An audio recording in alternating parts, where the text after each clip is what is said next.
come on, come on, come on. Karma, karma, karma, come on. There you go. Excellent.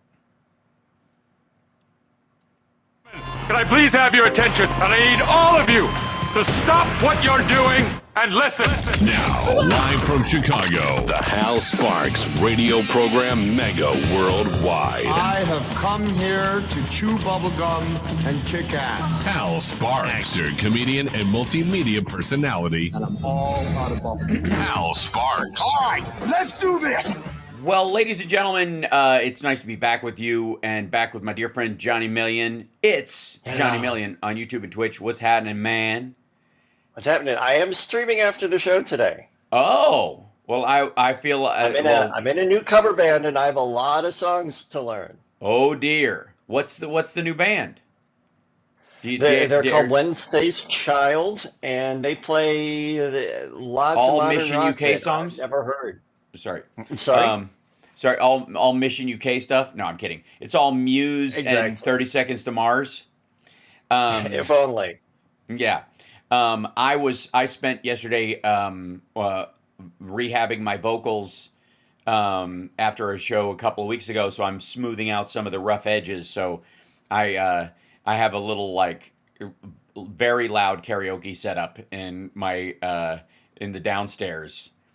And when Summer is out at the gym or something like that, I light up the house. And my cat Chud, who sadly passed and is still sort of with us because we've got a box of her on the mantle upstairs.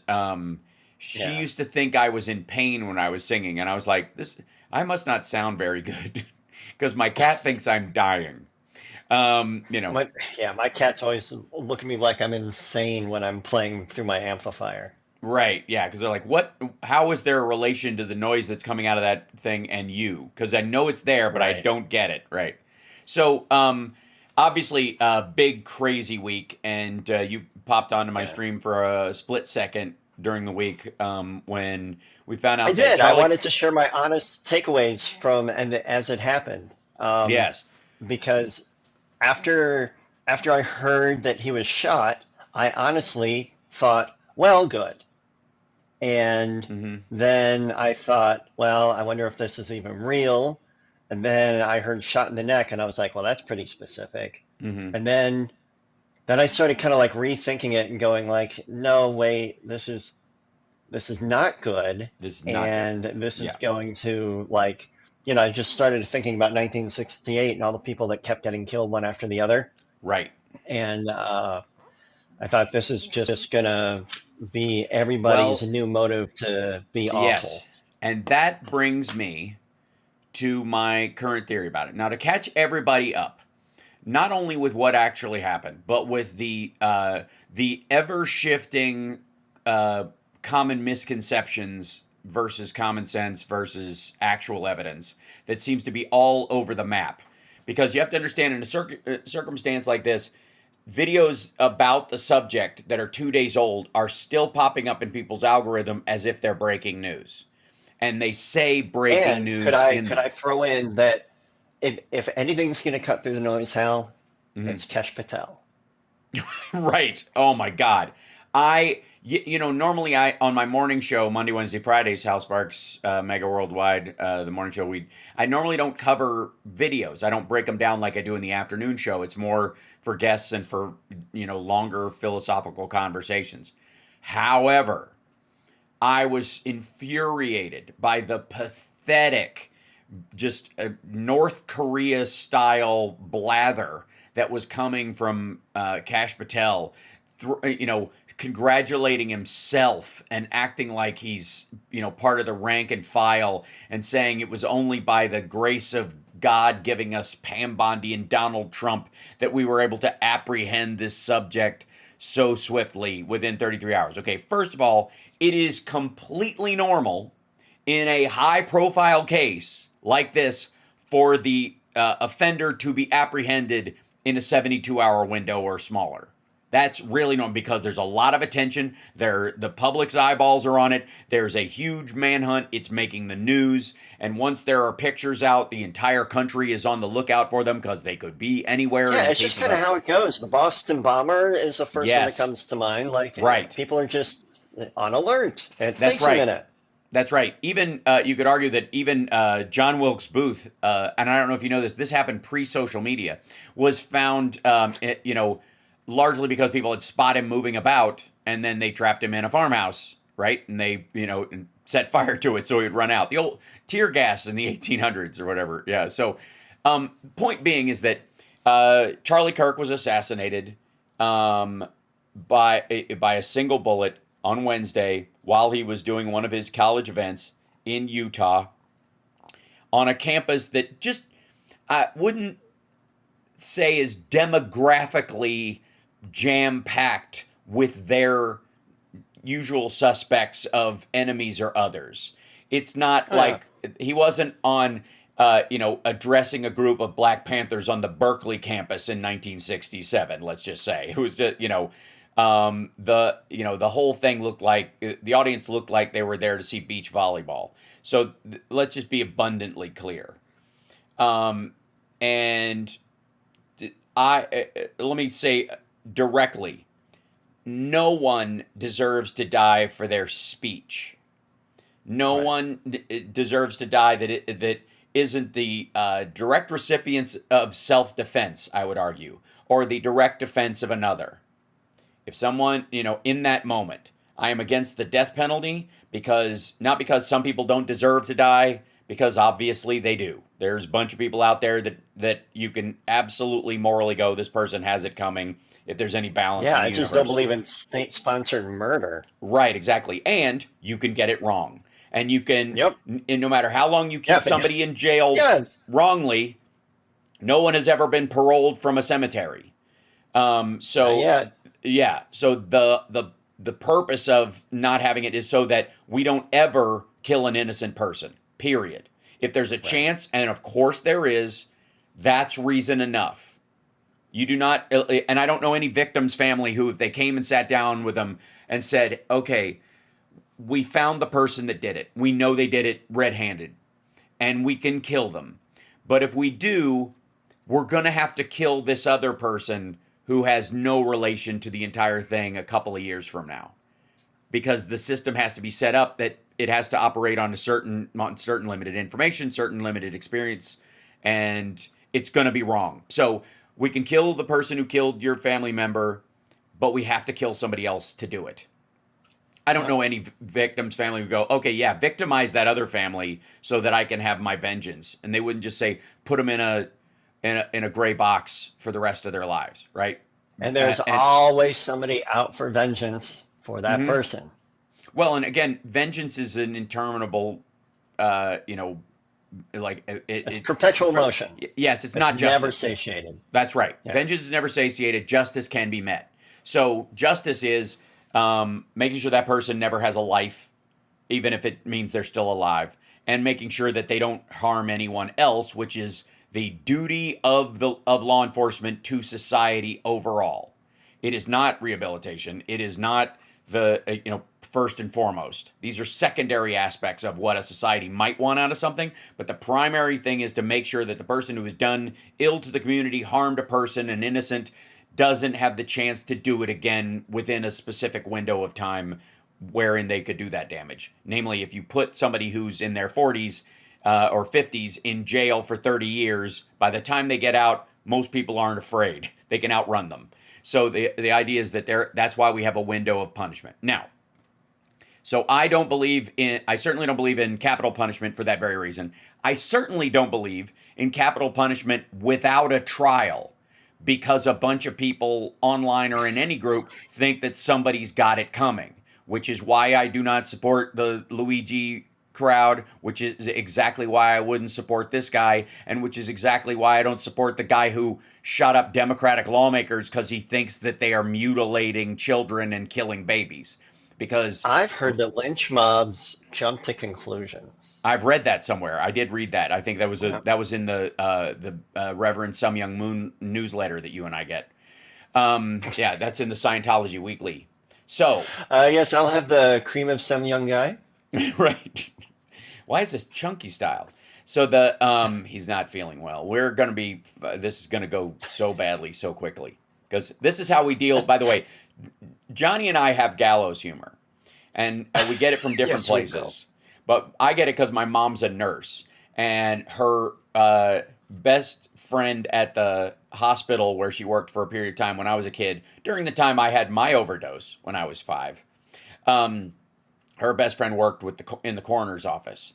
So the jokes they could tell each other were as it would make Python blush at their worst. Okay, so we the alleged shooter Tyler Robinson, within 33 hours, turned himself in at the urging of his father and the youth pastor that he saw at the church he went to.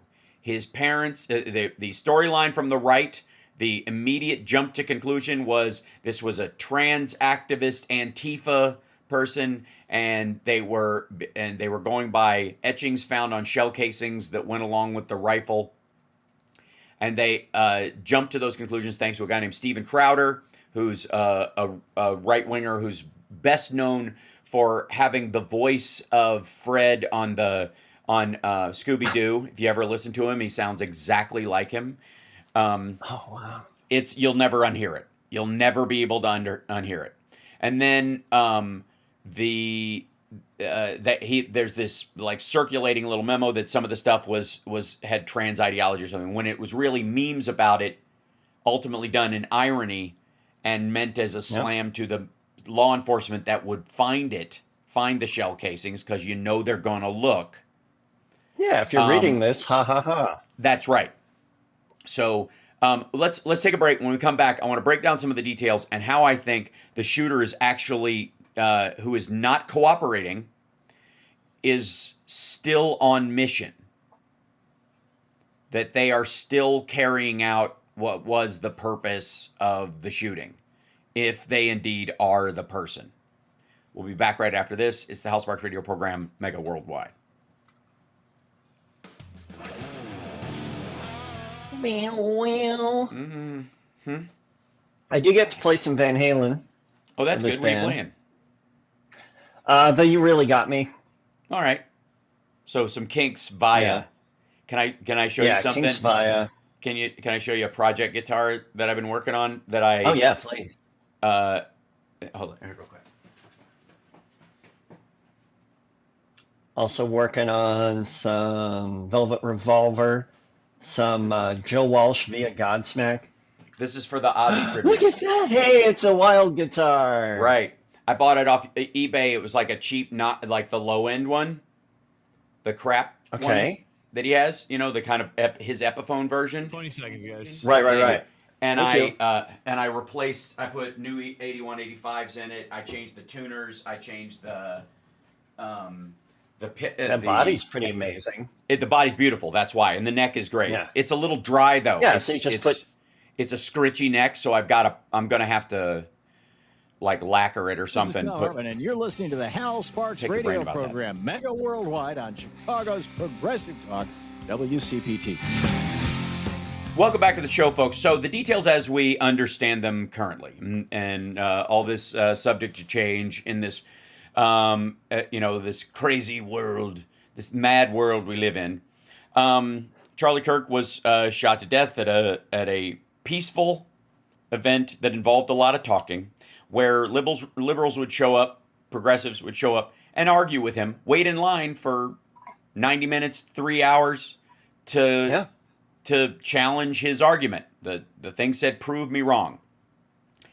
And ultimately, he was shot from approximately 200 yards away from the rooftop of a nearby building by a lone gunman who fled the scene, and then was the FBI, under the absolute keystone leadership of Kash Patel, were unable, using facial recognition and other technology, to find any details about who he is. So they did what all local law enforcement did, and the state was already moving to do this, using images from the surveillance cameras on campus.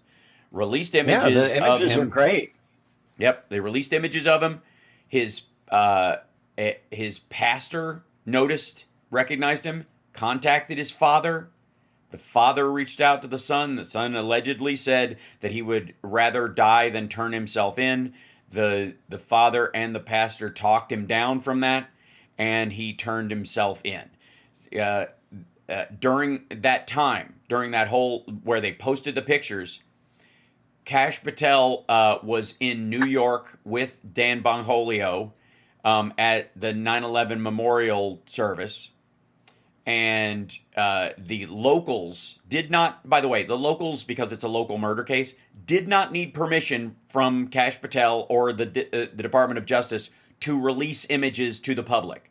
They are only there in an advisory position. The FBI cannot tell local, state, or like towny cops that they can't release a picture of the suspect. They can tell you whether it's a good idea or not. They can tell you whether they think it would be advisable, but they cannot make you not do it. They do not have the right to do that. So the idea that Kash Patel came out and said he's got that just, it's maddening. That they wanted to seize valor from what was effectively a very run-of-the-mill, normal criminal investigation about a fugitive on the run from it after a shooting, which we have. Why does Kash Patel look like every suspect of any crime he might be investigating? He looks like he did it. Because he's in over his head and he's always panicked. So you see what are called the four whites, the whites on all sides of your eyes. I mean, zero shade. That's how I would look if I were the director of the FBI and had his level of experience or my level of experience. Well, no, I don't think so. I think you'd be aware of your shortcomings, Johnny Million, because you're a decent fellow, and you'd probably squint like Clint Eastwood the entire time you were talking. Give people. I don't know. There you go. See what I mean? You could do it. To at least give people the illusion that you are trying to marshal your best traits in a. Could I bother you to ask me that one more time? Yeah. You've got to ask yourself one question. Do I feel lucky? Well, do you, punk? Right? Well, do you, punk? So the details come in. He turns himself in, and initially, supposedly with his father and his minister present, he was and there was some thought that he was opening up about this, and then he clammed up, and he has not spoken since. Now, what do we know about political assassinations when they are from the opposing side? And that was what everybody on the right ran with. This is civil war. There was a Virginia state legislator who was calling for a reckoning, and it's time, and we cannot share a country with these people. And Megyn Kelly effectively opening this person it's going to be a trans shooter. She was insisting that he was going to be a Zizian, which is, for those that don't know, is this nihilistic, violent trans cult of 9 people that have mostly been involved in murders that involve their own family, where they try to make money and they've scattered around a bit. And around the shootings, people are trying to connect any person who questions their gender or is trans to this group.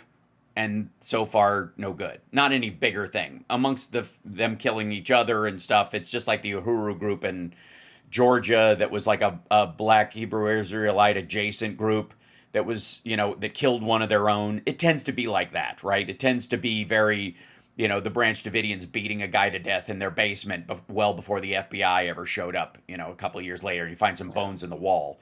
That's what usually happens with these crowds. But when it comes to a political assassin, they usually have a distinct manifesto, a reasoning behind it. They are very proud of this fact. They want to make sure people know, right? Why go through all this, especially if you might die in the process, which, by the way, he did not plan to do.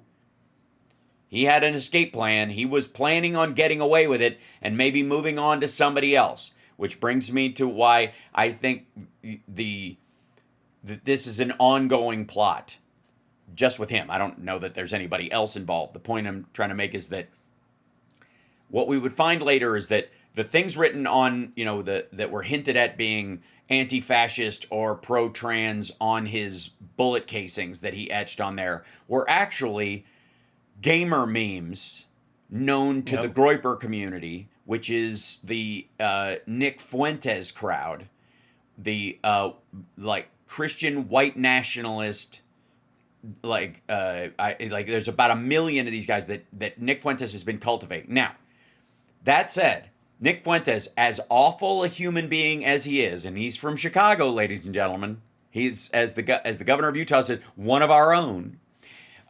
He has been abundantly clear, at least outwardly. I don't know if there's Discord messages we're going to find later or 4chan conversations. We'll see.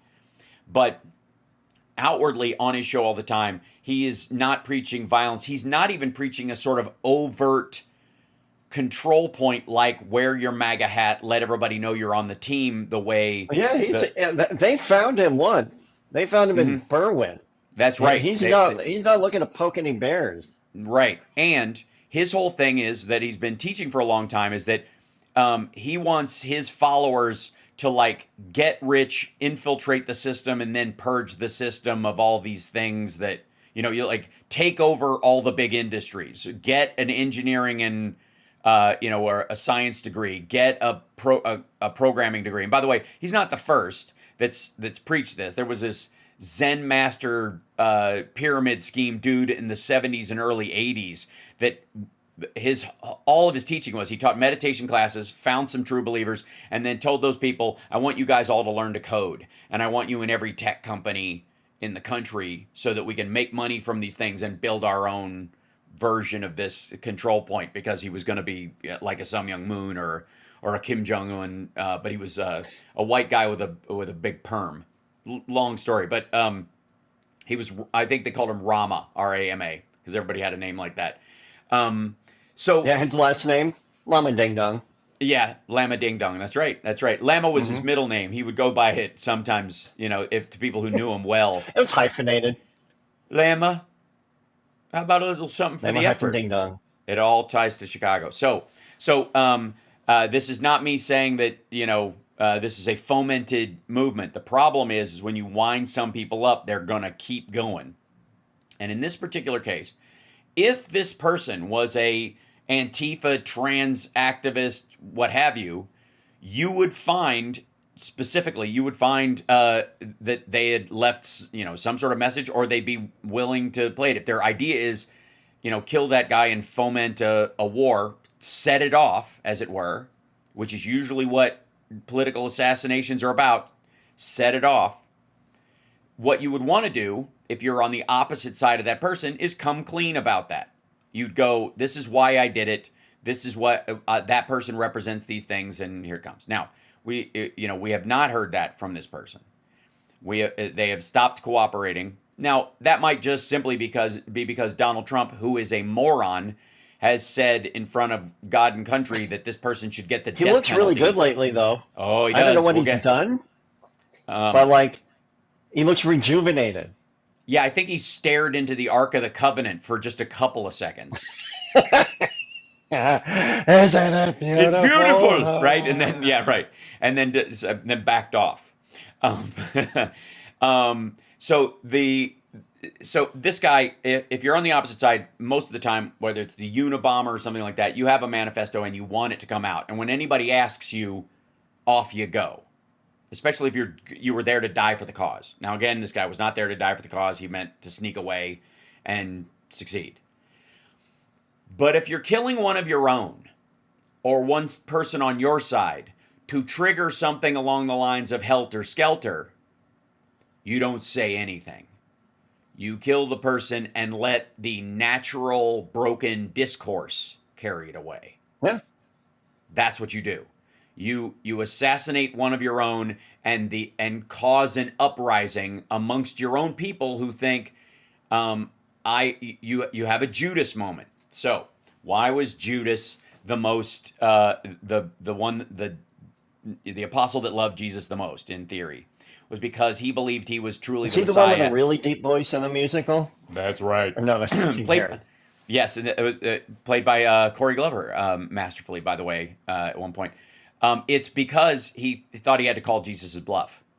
He said, one of you is going to betray me. And he's like, okay, well, if that's what's got to happen, I'm the dude. He was more in line with the movement of Jesus being the Messiah than Peter was. Peter, who the church was built on the back of, that's the moral of the story. is that the one that betrays you is the person that believes in the movement the most because they're trying to get it going. Along the lines of these people who are trying to set off a nuclear bomb under the Temple on the Mount years ago were Christian evangelists working with Orthodox Jews to kind of bring back the Messiah so we could get on with it. That's where you keep quiet. You do that and you sneak away because you let the warring parties be suspicious of each other. You wind up that conspiratorial thinking and you let it loose. And so the fact that this guy leans more towards the Groyper crowd and you know, the Nick Fuentes anti-Charlie Kirk crowd speaks more to the possibility that that's exactly what this was about, was that this is a war amongst them over control of what they think is an inevitable rise, because that's what Trump's been telling them. It's inevitable. Like there's, you know, we're never, you know, we got to take a break. We'll come back right after this, and talk a little bit about how Trump's droopy face might be tied to the events of the week. We'll be back. What? Have you already talked about the AI speech she gave? Oh God, yeah. I'm reading from a teleprompter. Like it was glitching. It looked horrible. Well, I gotta say, if he hadn't had a fight with Elon Musk, it would have been better, right? Totally. Yeah, because they you know, you got to wait for VO4 before you start manipulating the electorate. I'm already doing my entire presidential campaign for 2028 on AI and just preloading them to launch. When I declare, it's just going to flood. Like, how did he make all those videos so fast? How is he walking down the street of every city in America, high-fiving real people? And what a catchy song with lyrics about things that happened 45 seconds ago. That's right.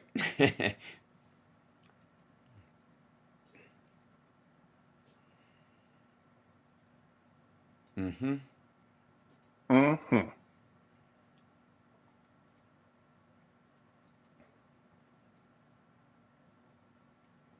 $25 seconds. Thank you. Thank you. I get to play The Trooper by Iron Maiden. Nice. We used to do Flight of Icarus. That was the highest notes I did back then. Remember in high school? Yeah. You guys were like, let's sing this. And I was like, well, what? Welcome back to the Hal Sparks radio program, Mega Worldwide. So for those that weren't paying attention the first time around, Donald Trump didn't age very much during his first term because he lacks empathy and does not care about people. So when bad things happened, it didn't age him like it does other presidents. Other presidents that see terrible videos and terrible, you know, manifestos from awful people and sees the plans of people that were just barely stopped by, you know, the FBI and the CIA and Interpol and our allies overseas that could have killed tens, if not hundreds of thousands of people. If you don't care about that stuff, well, you know, sounds like the news. I don't know. You're not going to age very fast. But if you realize the depth of it, you know, it's gonna turn you gray and make you, you know, age like a head of lettuce on a windowsill. So Trump didn't have that problem. Kind of didn't care. Now he started aging pretty hard when people started recognizing, dude is broke. He's been a liar his whole life. He's never made any money through legitimate means. His buildings are all built with Chinese steel and mafia concrete.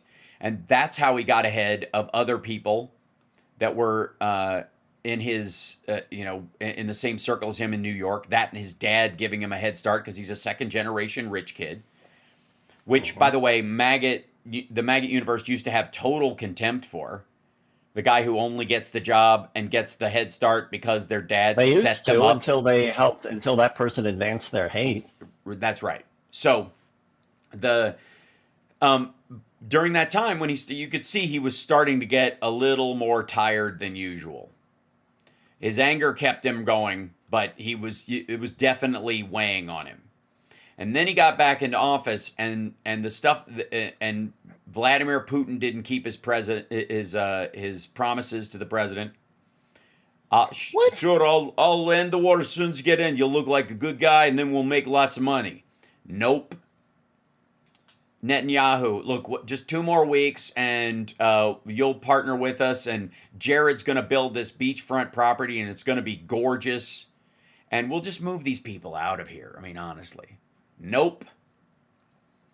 So, and then, as much as I believe his relationship with Charlie Kirk was as transactional as anybody else in his life, the man has only had 2 real friends, both of them dead pedophiles, Jeffrey Epstein and Roy Cohn. One was a substitute for his father, the other a substitute for his brother. Epstein took Fred's place, Roy took his father's place. That watching, and I don't know, did you see the shooting, Johnny Million? Did you see the video of it? The actual? I've seen that there's more than one angle. I saw the super far away one. Okay, I saw the close-up one. And it's as awful as you can imagine. And there's a profound sense of sorrow whenever you see anybody taken like that. It's just grotesque.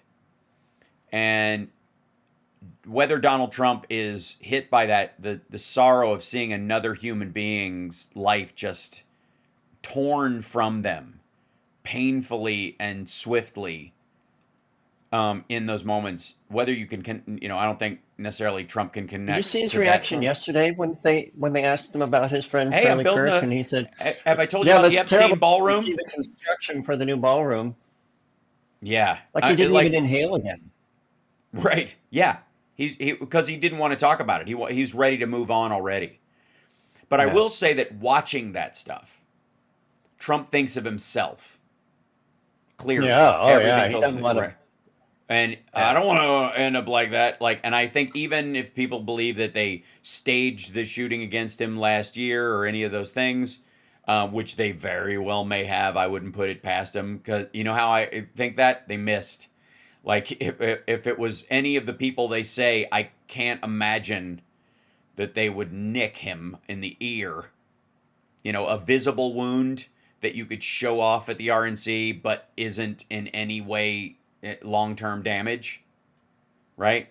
Not a scar on the face, not a wound in the body that would be covered by clothing, a very distinct bandage. Like, if you're going to talk about like conspiratorial thought and the reeking of that kind of thing, that's where your brain immediately goes. And again, this is just me, like, again, speculating, which is what thinking out loud used to be called when you didn't do it on camera.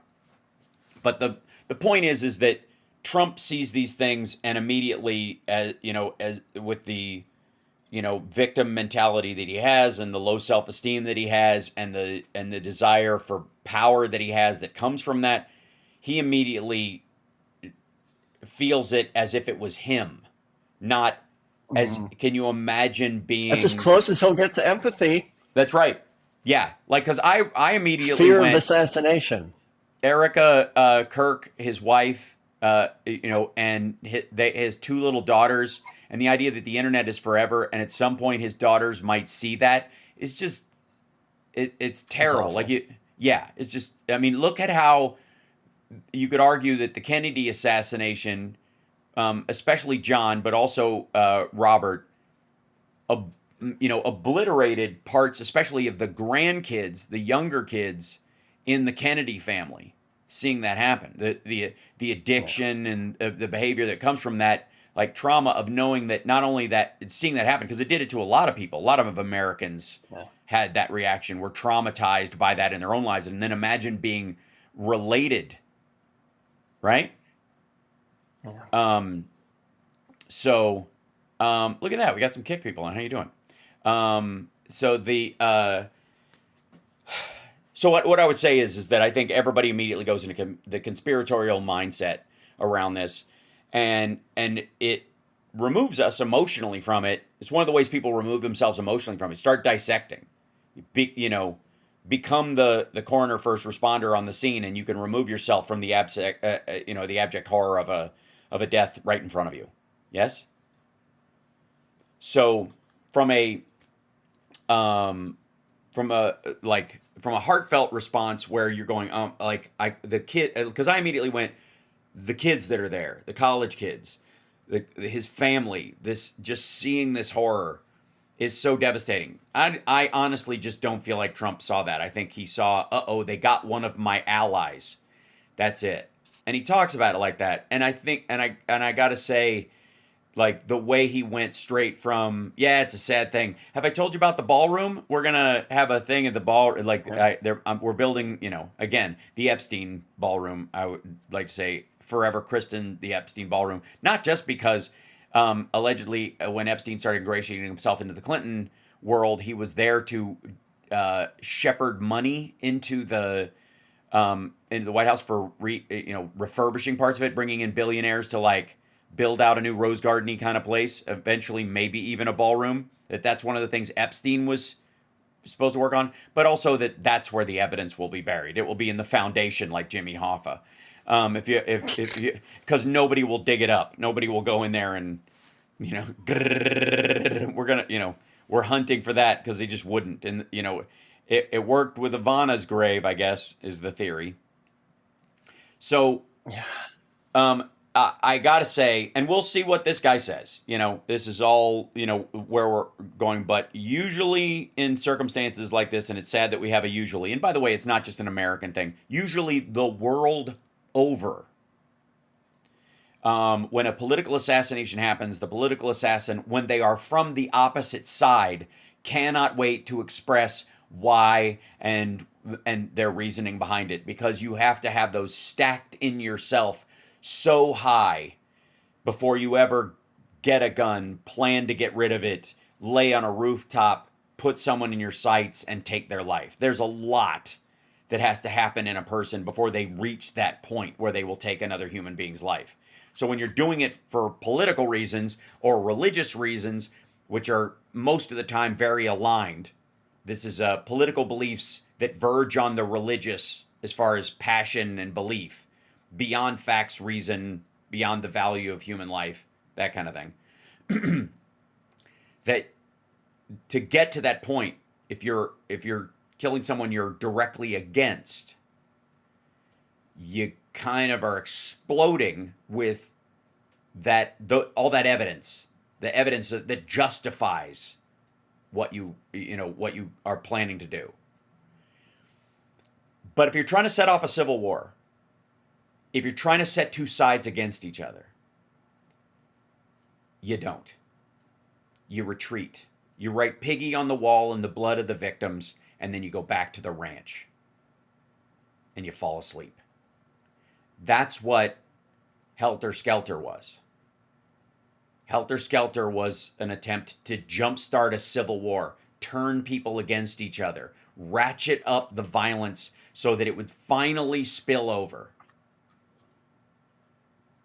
And there are two ways that this circumstance exists in the political sphere. One is an attempt to jumpstart a revolution or a fight, whether through subversion of killing your own or a direct attack on the other. I'll kill this person and this will do it, right? Or the direct elimination of a personal threat.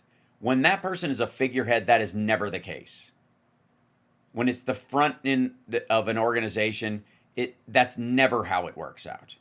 They never, especially an organization as big as like Turning Points USA or something like that, or the RNC, or the Republican movement or MAGA or whatever. The opposite is true. They will not retreat, and people within their movement know that. And so we go back to Thomas Crooks taking a shot at Donald Trump last year, a Trump supporter who thought he wasn't going far enough. And a month and a half, 6 weeks beforehand, Alex Jones is on his show saying that Trump is an imperfect candidate. This was when Joe Biden was still in, and they thought Trump's going to lose because this stuff's going to catch up to him. And Alex Jones is saying, if somebody, God forbid, were to kill Donald Trump, he would be a martyr to the cause, and somebody else could come forward and be a cleaner candidate for it, and it would marshal the sympathies of the entire country behind that person. And Crooks, in many ways, acted on it.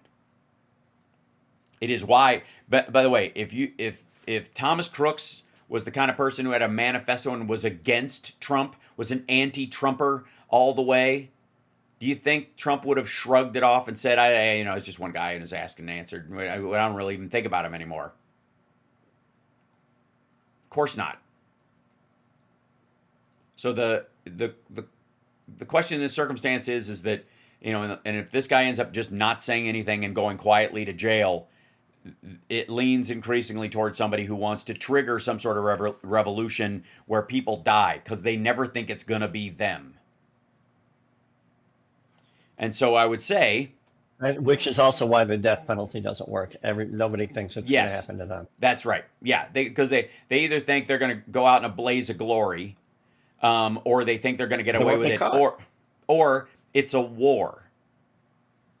That's the other part. They just will go with it's a war. That this is how it's got to, it's got to go, and the tree of liberty must be watered with the blood of of patriots. And they all want to be what's his name's character in Deja Vu, the guy who became kind of the maggot celeb of choice. Essentially playing this like far right guy who's like, we just got to start this up. So he ended up blowing up a boat full of like Marines on, or sailors on leave, because he thought this will bring about this will make my fellow countrymen rise up and see the threat. There is far more of that thought amongst domestic terrorists in this country and in others than there is simply direct, crass political assassination.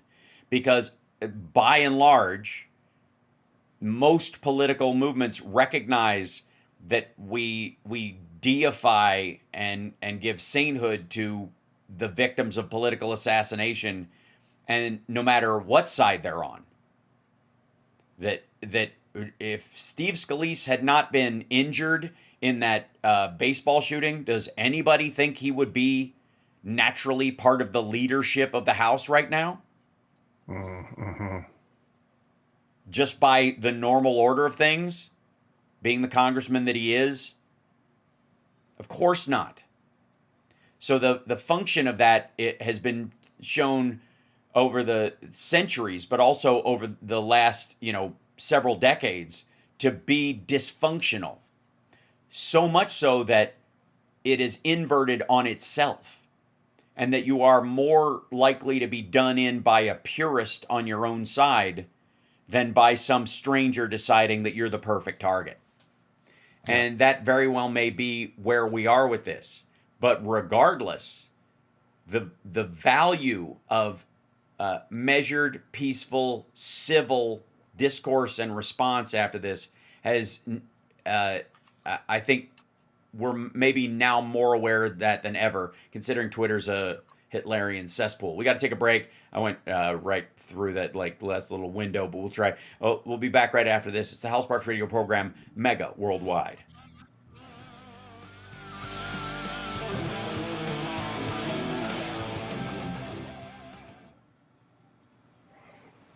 Mm-hmm. Yeah.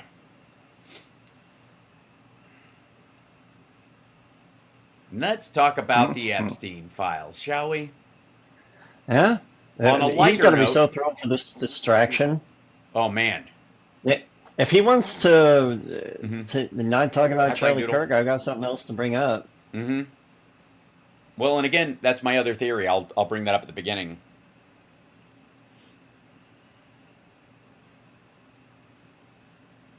Also, the Medal of Honor for Kirk and the sports teams having a moment of silence.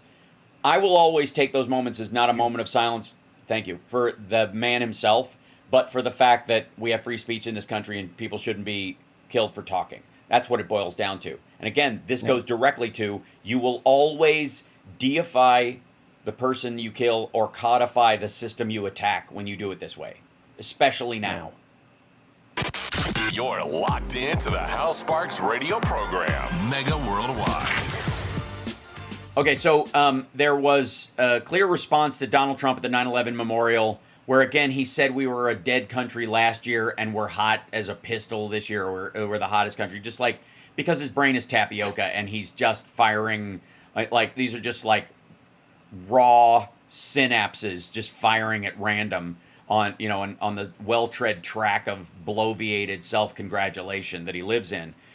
But the question is that in my mind is that did he see that shooting and that night have a stroke-like response to it that is still with him? So if you didn't see, his face was drooping quite a bit at the 9/11 memorial, so much so that people were concerned that he might have Bell's palsy, or he had yet another in a series of strokes. Again, he's on an aspirin regimen, but he has never had a heart attack or stroke according to his medical records. And an aspirin regimen is only recommended if you have now in the common medical science that you only do that if you have previously had a stroke or a heart attack and you are at high risk. So that says to me he did, and they're hiding it. And once you hide it, you're also hiding, you're covering for the fact that he might have more, because you're not treating it with the seriousness of what happened. So anyways, so he looks like that. And the question is it because of him watching the video and him having a shock experience of watching Charlie Kirk's death, which is one possibility? It could also just be natural to the time. It could have just been Wednesday for him. The other one is, it could have been very well been that the Epstein birthday book came out this week, and his $10 billion lawsuit against the Wall Street Journal, fell apart in front of everyone's eyes, and everyone is aware now that the rest of the book is real, but they built a time machine and went back to 2003 or whenever and just forged his part and the part he's involved with. The jokes made about Trump, like a check for a fully depreciated woman, meaning Trump likes them used by Epstein, that he buys Epstein's used girlfriends. So the $22,500, what is that? Well, that was the price of the apartment that he paid for at the time on a monthly rental, I think, of the girl that he had kept socked away during his relationship with Marla Maples in an apartment in New York. The $22,500 adds out to about that. What he wrote off as the amount of money that he would pay to keep this girl in a love nest in New York. So, yeah, Bloomberg has 18,000 emails. There's another group of things. The big switch is he knows there's videos and he knows there's photos. And that's what he's afraid more than anything else to come out.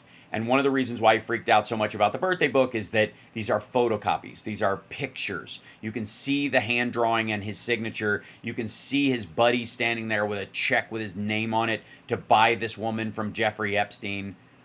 The woman herself is standing there, which is how gross and broken Jeffrey Epstein would make the women in and around Trump. That's what the gig was as far as Trump was concerned. Break them down, make them subservient, and then use them up. Just grotesque. Hideous. So was it one of those three things? Very plus time? Yeah. But it's happening. And Donald Trump, Kash Patel finds out that this guy, that the killer turned himself in at 10 o'clock on Thursday night, waits, has everybody not say anything so that Trump could break the news on Fox and Friends the next morning, saying, I don't want to say anything, and can I say I think, and like hedging it like he's teasing an episode of The Apprentice, the finale, and then goes ahead and says all the details anyways. It was the pastor, it was the dad, it was, I don't want to say what family member, but his dad, it just pathetic. And that's because his brain is mush. He can't even do the teaser. He can't even build the suspense that it's been, that's been, his career has been based on. Yeah, it's him attempting, cliffhangers and teasers for a new episode of The Apprentice, and he was incapable of doing it then. They just had more reins on him. Now nobody can tell him to be quiet. They can't. He doesn't have an IFB in his ear going, "Don't say that part." So he just says, "I'm not going to say this, but I'm here. This is what I was going to say," and you could say that he's just actual. That's the other thing too. For the media said for the longest time, he's a master manipulator of the media. He's got control over his followers, and he says the thing that he knows how to control the media. And maybe he doesn't. Maybe you're just a lot more gullible than you think. Maybe you take the bait. Maybe part of the news should be not taking the bait. Yeah. When this was Did all you see Sky News asked Kash Patel about if it was irresponsible for him to say that the killer was in custody before he was actually in custody? No. What was his response? This? Right. For those walking away. Yes, for those listening on the radio, Johnny was miming him wandering off into a field dumbfounded, which is about the equivalent. And again, he didn't just say that once. They had two people that they mistakenly had in custody, and he said it about the first one, and then when that person was let loose, he didn't walk it back then so that people would think the next person they had was the person he was talking about to cover his own backside. Do you understand that that was part of his manipulation as well? That he was hoping, well, by the time it gets around to them actually catching the person sometime tonight, running away from the scene like it was the guy that shot Cyrus in the Warriors. But I'll say that's who I meant. I knew they were on. That's who I was talking about. I had the inside scoop. When in reality, he was just grasping at straws and trying to pat himself on the back at the same time, and that's a great way to throw your shoulder out. The reason, and I gotta say, it was as embarrassing as it was watching Trump flounder through these details or try to forgive the bad jobs numbers or walk away the part where Howard Nutlick is saying that it's not Trump's economy until the end of the year, which, by the way, the tariffs are going to have a horrible impact on Christmas this year. And they know it. So that's exactly when you don't want to start owning it. You want to start owning it, the we're going to fix it part around then, if you've made a mistake. Right. So it's while that was lame, while Trump was trying to tap dance around that, he's got Kash Patel playing cop out there, acting like he was kicking doors. Talking about walking the scene of the crime so he knew exactly what resources to give them. If you need to walk a crime scene to tell the rank and file FBI and the upper leadership how to investigate a shooting, you have no business in that job. What are you talking about? I know anybody who watches it. Posturing. It's so the pathetic. higher you get, let's pretend that the director of the FBI is actually somebody who was in the FBI. Yeah. Since he got up to the top, things have changed. People underneath him, investigations have developed. He doesn't know the best way to do everything because he's managing much bigger picture. Having that dude walk around and be like the main character of the movie does nothing. Right, it's absurd. It's as silly as, the head of the FBI is coming down with the guys on Criminal Minds to look over their shoulder because they went rogue on the last case. It's so stupid. We're getting close to the news. Philip Bittner will be joining us from Kyiv. Obviously, Trump writing this "You're wasting my time" letter to NATO, because maybe he's more aware of how valuable his time is at this point, if you know what I mean. That might be a big part of this. But I got to say, Kash Patel is the single biggest loser in all of this. And Bongholio would be, but he kept out of sight. He knew to stay away from it because he saw how badly it was being running. If I'm giving him any credit at all. We'll talk to you after this. Don't forget, Johnny Million's live streaming after today's show at It's Johnny Million on YouTube and Twitch. And, of course, you can subscribe to the channel at infotainmentwars.com. And we'll be back right after this.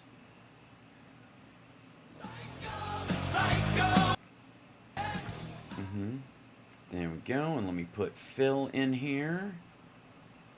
Can you hear us okay, Phil? Yep. Can you hear me? Yep, sounds Phil? great. Yeah, really well. Good, good. There we go. Excellent. Yeah, Bongholio's in hiding. Huh. Yeah.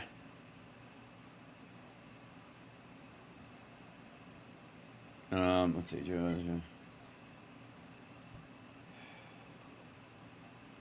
I keep going back to like all the people who are like, jumping online and getting fired because they're going, good, or I thought he deserved it, or those kind of things. And I'm like, can any of us learn that social media, while it can be a boon to letting people know who you are and building friendships and bonds with other like-minded people, it can also be an example of your own lack of impulse control, and that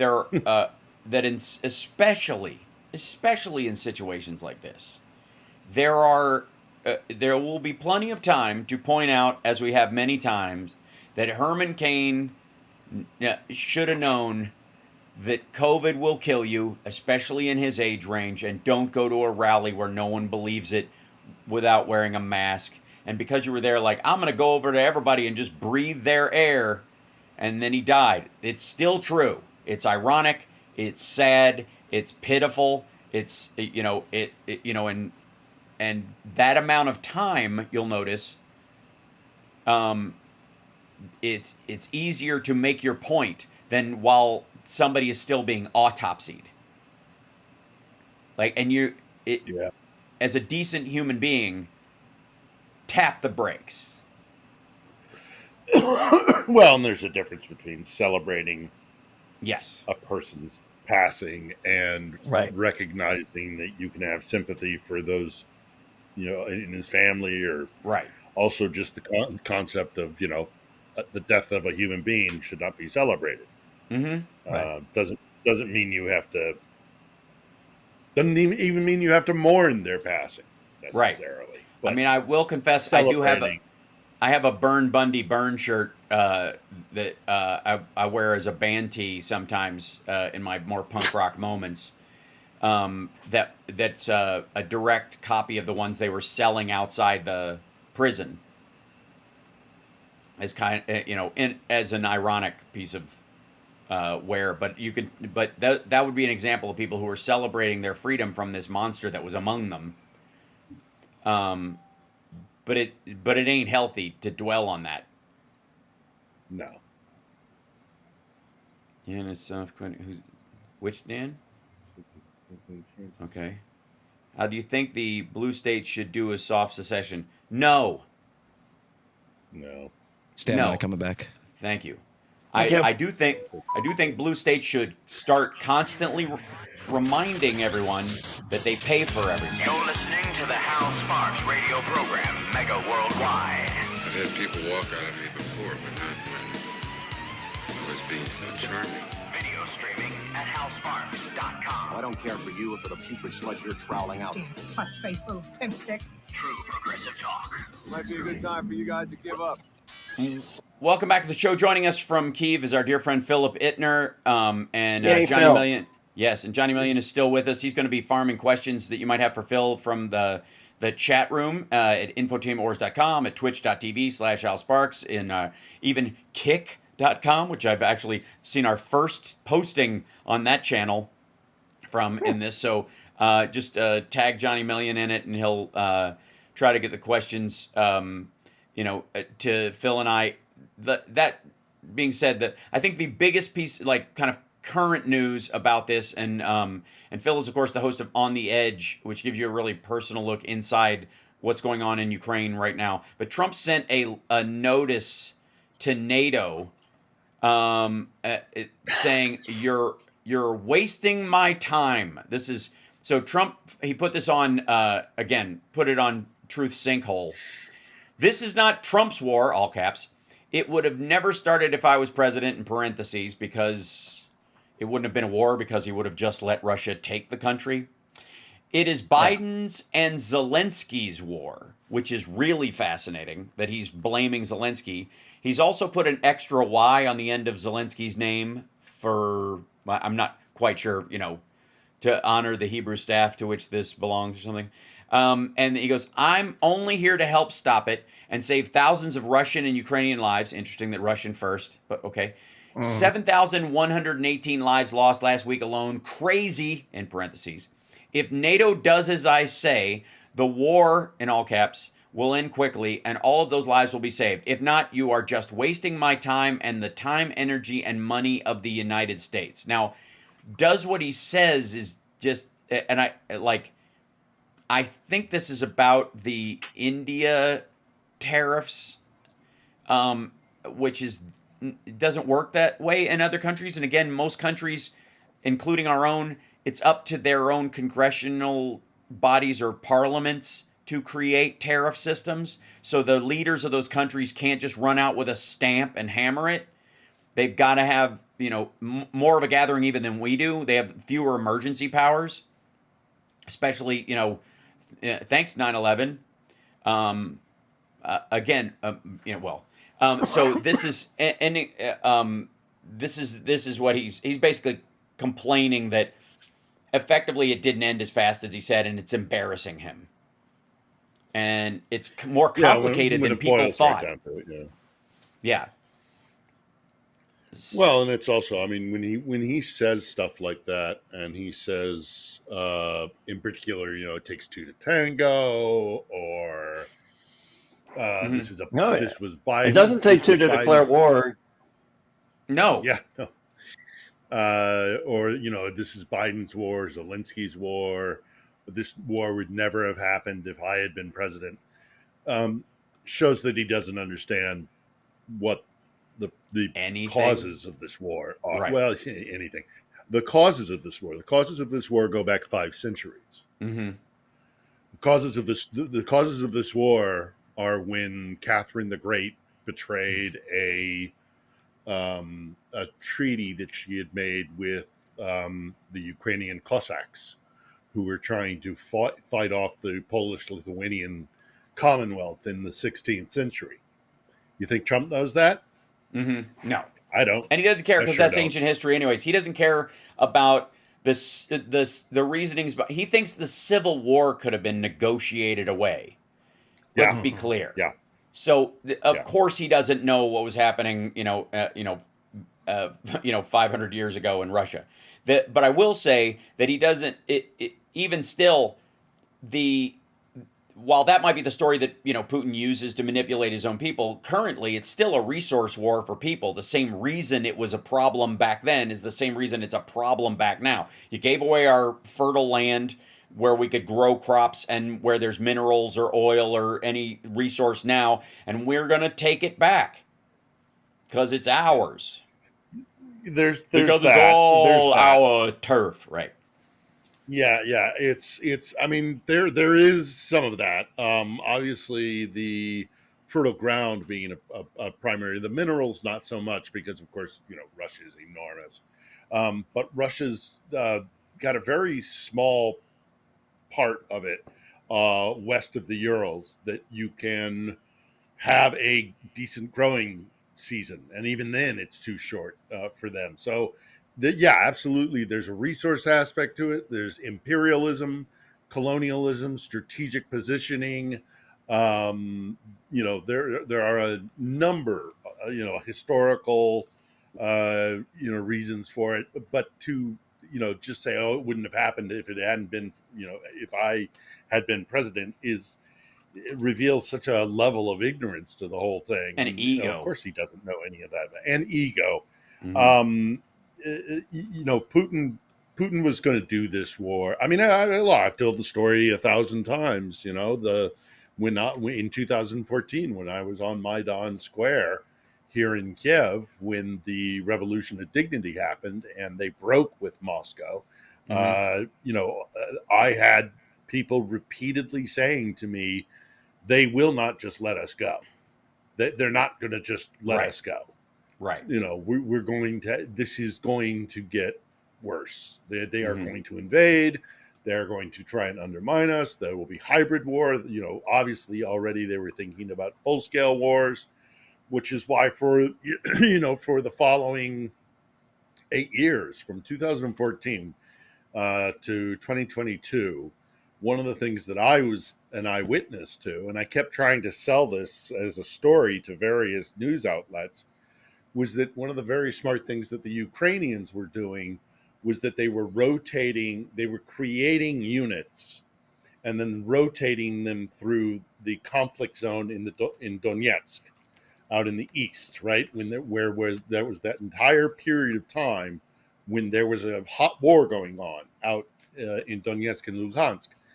And the Ukrainians, knowing that eventually the war would escalate, as part of their training would be to rotate every single Ukrainian unit through that combat zone so that they got their first taste of combat. So that they knew what it was like to get shot at and to shoot back and all to basically be in a war. Because they knew that every one of their soldiers would have to be battle tested before the resolution of whatever was coming. So this war was an inevitability.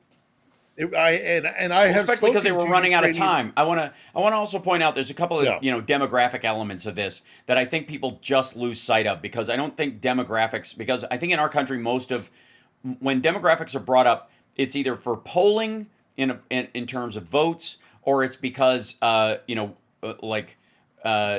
white people or racial supremacists of all stripes start talking about who's winning over who in the demographic race to fill the country with their own. Right? That's where we talk about demographics in that regard, either for their consumer manipulation, their political manipulation, or that there's a bunch of people coming in to change the demographic of the country. Right? These are the three conversations. But in reality, the birth rate in a lot of countries around the world, especially ethnocentric countries like Russia, like China, where if you're not them, you're not ever gonna be them, has a very distinct different meaning, and they have to live and operate within the confines of that. You can't just fix it with immigration. You can't bring in strangers and teach them your system. It's not that way. And Russia has increasingly become that way. The irony that they fought as hard against German supremacy, when in reality it seems like it was like, oh no, you don't understand. The Russian blood is more important and better. That the Russian Empire will beat the Third Reich, not because we're more pluralistic or we believe in the rights of mankind and you don't, but because we want to run stuff.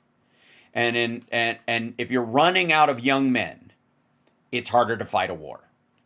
If you don't have enough young men and you're looking 10 years from now, you're like, okay, right now we have 80% of the young men we will need to fight this war.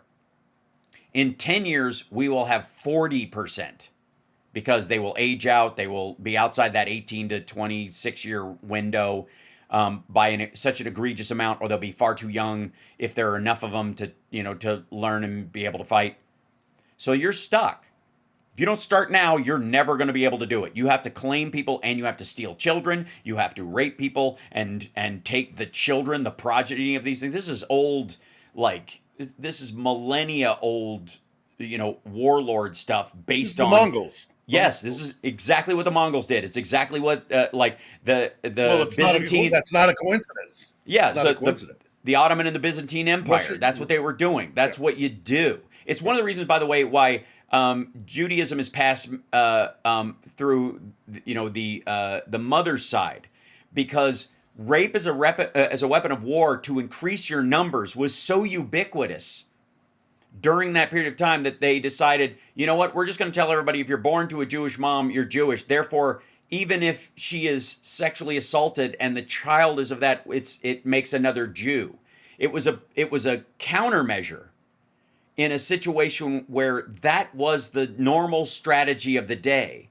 And I mean, it's barbaric and disgusting that was a thing, but in a couple areas of the world, it still is. What's the famous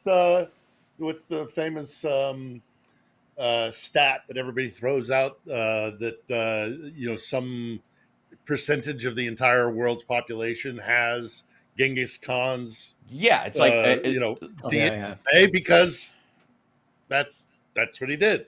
That was most people. Yeah, and then there's most people will have Genghis Khan because he raped his way through. Yeah, there's sub-Saharan Africans that have Northern Asian blood effectively because the raping and pillaging was so ubiquitous. And can we stop calling tribal raids, no matter who did it, raids, and picking and choosing? Like, some groups raped and pillaged, but others raided. That's what they were doing. They didn't come through there and put up their favorite sports team's flag. You know what I mean? They didn't just take over and take your ring. Yeah, Russia has an additional problem though, in that not only is its birth rate slowing down, but its mortality rate is a serious problem. Because I think they're up to something like 60 or 62 is the average life expectancy rate. Yeah. It used to be 57 for men, especially because alcoholism and suicide. Alcoholism, both. Suicide, right? Just poor living standards. All sorts of reasons, but alcoholism being top of that list. So not only are not more Russians being born, but the Russians that exist are dying, at this rate that's unsustainable for them. So, and they know it. This is not a new problem. This has been a problem that's existed for a while. Let's take a break real quick, but like, just for the record, sure. Since 2016, Russia has been in a direct population decline. This is before the war and killing a bunch of their own people, and not including any of the brain drain or flight that was caused by the war itself. So people leaving to go someplace else beyond just an internal demographic, but Russian human beings have decreased in existence since 2016, 2 years after they picked this fight in Ukraine, in an attempt, because they were looking down the barrel. They were looking down the field at this starting to happen. And who's going to want to immigrate to Russia? That's right.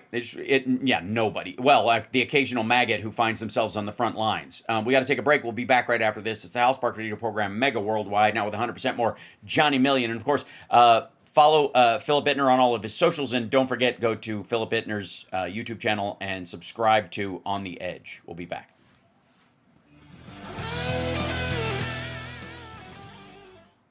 Yeah. Yeah, there are all these stories of, like, because they're bringing in all these Africans, right.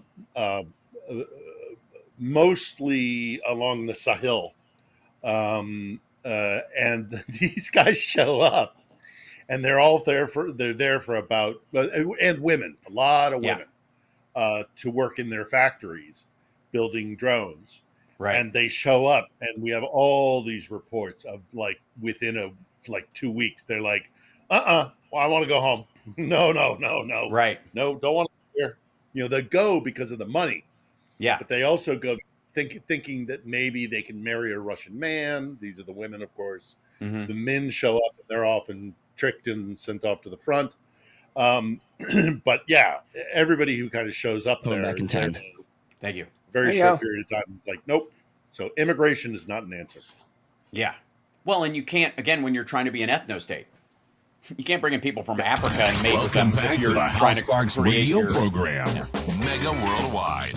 So, not only has Russia been in population decline directly by their own admission since 2016, again, 2 years after they picked a fight with Ukraine for a resource war, by the way, but they have the lowest birth rate they've had since the starvation caused after the fall of the Tsar. Right now, they also have the highest death rates, not even including, I would guess, the people dying at the front line.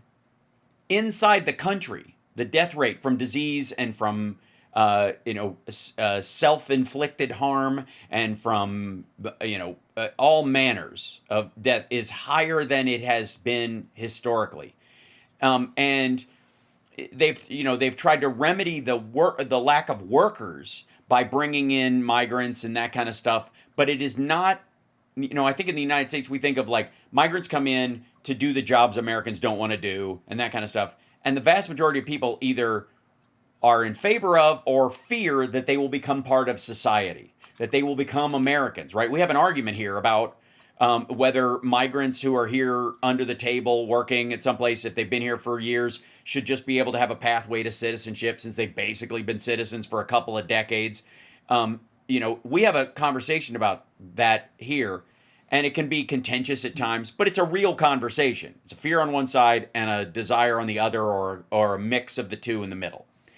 In Russia, it's not even an option. If you bring an African up to Russia, they're not going to ever be a Russian. They might live there and work there, but they're never going to be a Russian. The same thing is true in Japan and in China. Any ethnically centered country, it's understood. In theory, you can be a Japanese. I don't even know if you can be a Japanese citizen as a white person or a black person. You can live there for a long time, but you'll never be Japanese. And I think it's one of the great things about America, and one of the things that a lot of other countries hate, is that America doesn't show up on your 23andMe. That it's based around an idea and common humanity. And there are a lot of countries, even still, that just don't buy it. And Russia is one of those countries, and increasingly so. Well, it is a multi-ethnic state. The Russian Federation is made up of 27 different republics. Right, the Federation is, but not all. But they're not all Muscovites and St. Petersburgians, whatever. Yeah, what they are not is they are not Rus. They are not European. Same thing with European China. Like you're not Han. Right. If you're not Han, you don't count. Yeah. And the other thing that's worth mentioning is that, unlike a lot of other states that exist, obviously the United States is a primary one, but even here in Ukraine, this is a multi-ethnic state as well. But this isn't a multi-ethnic state as a result of other empires and powers passing through and leaving their DNA behind. Right. Moscow and Russia have become, the Russian Federation is multi-ethnic by conquest. Mm-hmm. So there is the first among equals. There is the Moscow, the Moscow Principality is what it used to be called before it was called Russia. And Moscow kept expanding. They got rich off of they were taking, I've told this history before, but I still think it's worth mentioning, is that the Mongols invaded Eastern Europe. They sacked Kiev and said, these Cossacks, these crazy Ukrainians are too wild for us to, it's going to take too much for us to exert control here to take tribute. So we're going to find this little riverside village called Moscow, and that's where we will take our tribute from, because it's going to be easier to subdue that. So the Muscovites get fat and rich off of skimming off the top of the Mongol tribute. And when the Han Chinese start their attack on the Mongol Empire and the Mongols have to retreat from Europe, these fat proverbially, with the tribute that they've been taken, they get to then expand as the Mongols are retreating. And so they expand by conquest. And that's why the Federation is multi-ethnic. But you're right. It is always the Muscovites Yeah. And by extension, a couple of other peripheral Well, and the idea is also that cities you're and villages. you know, this is not new. Monarchical systems or No, monotheistic empires in the past. You seize a territory of another country, but it's not so that those people are now your people. It's so that they are now your wall against the people on the outside of the land you don't own yet. You allow them to be serfs or farmers, or you allow them limited control over their country so that you can take a little off the top or control that as a buffer zone between you and other countries. And Russia, say what you will about it's the inconsistency of the messaging that's come from the Ruska Mir over the centuries, but one thing they've always looked for is a buffer between them and anybody they view as an enemy or as a comer. And the idea is that that's what Chechnya and all that stuff was about, was a border region between them and the Muslim world as they sought to influence a retreat point, effectively, where if they want to kill us, they'll have to kill a bunch of their own. And so when you're moving into racially homogenous groups and you take over those places as empire, it is not because you want to include those people in your world and your system. It's because if you ever have to retreat, they have to kill people who look like them to get you. And that's, I mean, never mind the fact that we are currently run by one of the single dumbest human beings ever to hold the office, and that's saying a lot, Taft and Garfield. But one of the things he said this week is that he negotiated a peace between Azerbaijan and Albania. And Armenia. Oh yeah, you missed. No, he said misspoke. Albania. Right. He definitely said it, but it doesn't. I say he misspoke. That doesn't let him off the hook, right? Because because it doesn't matter to him. Yeah, it's all the same. It's all Albania, Armenia, whatever, right. whatever. Because he's an unserious human being who doesn't care about anything except for his own greed and power. So he said Albania, and also his brain's going to mush. So yes. Obviously he didn't mean to say Albania. But again, he doesn't care. So I still don't think that gets him off the hook. And also, by the way, can we just also mention, he did not stop the conflict between Armenia and Azerbaijan. No. That is a result of those two nations realizing that Moscow is losing its grip. And so they are looking for alternative relationships. The Azeris are traditionally, connected to the Turks. Armenia has the possibility of maybe making friends with Tehran. Not that would be easy, but he did not resolve that conflict. That conflict has been any more than he did India and Pakistan. Ebbed and flowed. Again, another claim that's full of baloney. So, yeah, he just lies. So he just lies, and he doesn't know what he's doing. And his State Department doesn't know what he's doing. Right. We do have a question, right, Johnny, from is it KL Inc. has one? Is there still a possibility of war between Finland and Russia? I didn't see that one. Sure. I mean, there's always a possibility, I guess, but it's a tough. They are in NATO now, so it's a much bigger deal. And we haven't even begun to talk, quite frankly, about the drones from NATO into or from the drones from Russia into Poland. And whatever, 19 of them in a 7-hour period, clearly testing the edges of the NATO alliance, like a velociraptor getting their the lesser ones to charge the electric fence, and see where the weak spots are. This is I was saying, and I think you would have agreed, I don't know that we didn't even know each other at this point, but when Joe Biden was saying Russia's gonna attack, they're setting up, we're looking at satellite imagery, they're bringing medics to the line, this is not a drill. Yep. And even Zelensky and others were going, we think it's another bluff, and we think they do this all the time. And I was like, I'm going to go with those. If that detail is true, they're coming, and they were. And it was because they did this thing which Russia does, which is charge up, cross the line a little bit, habitual line crossers, stepping over it or whatever to lower your defenses. And you go, well, it's just a little bit. And then they push their way in. It is a date rapist's war. That they test the line and then they take. And then this is something use that your civility they have against done. you. Well, no, not just that, but this is something they do in basically every form of warfare or military asset that they have.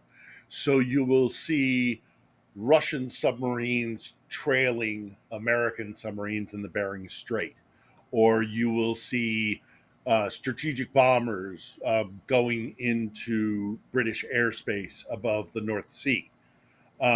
They always do this probing and provocation. They want to test your response time. They want to test what your capabilities are. So now they're doing it with drones.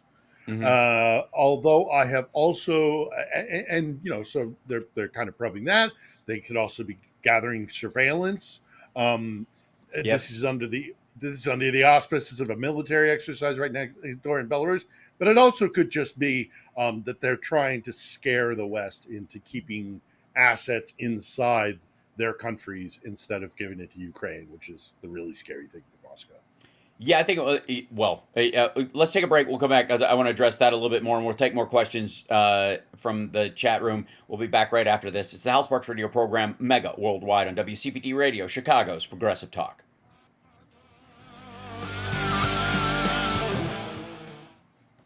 Mm-hmm. Yeah, I saw you in the corner of my eye there. I just couldn't. I had to finish my thought. Yes, no worries. Yeah, I try to give everybody back in 20. Thank you. I try to give everybody the Stephanie Miller. We've got to go to break. Yeah. That's what she always does. Yeah.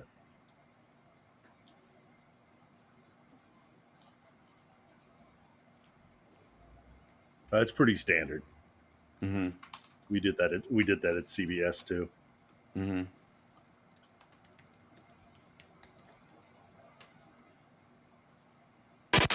You're locked into the Hal Sparks Radio program, Mega Worldwide. Johnny, are you getting more questions? Just so I know you're up to date. Oh yeah, I'm swamped. Okay, let's start diving into them because I will run away with any of these topics. I have no doubt. All right, so Ed always jumps in before everybody, about 15 minutes after the show starts. Can you ask Philip how the Russian refining and export industry is going this week? Also, are 6 battalions now POWs from Russia? What's the second part? It's totally unrelated. Are 6 battalions now POWs from Russia? Russia's been having a lot of bad time in their Sumy offensive. They have had a couple of encirclements around Pokrovsk. So there are definitely some new POWs, Russian POWs in Ukrainian hands. As for Russia's oil export capability, the Ukrainians absolutely pummeled one of their where is it? Primorsk. Yeah, Primorsk, the biggest oil refinery in Russia, and 2 of their tankers. Yeah, and not only that, strategically very important for them because they could maneuver through international waters in the Baltic Sea. So this was a place where and it's the end of the that particular pipeline that they have that ends at the Baltic.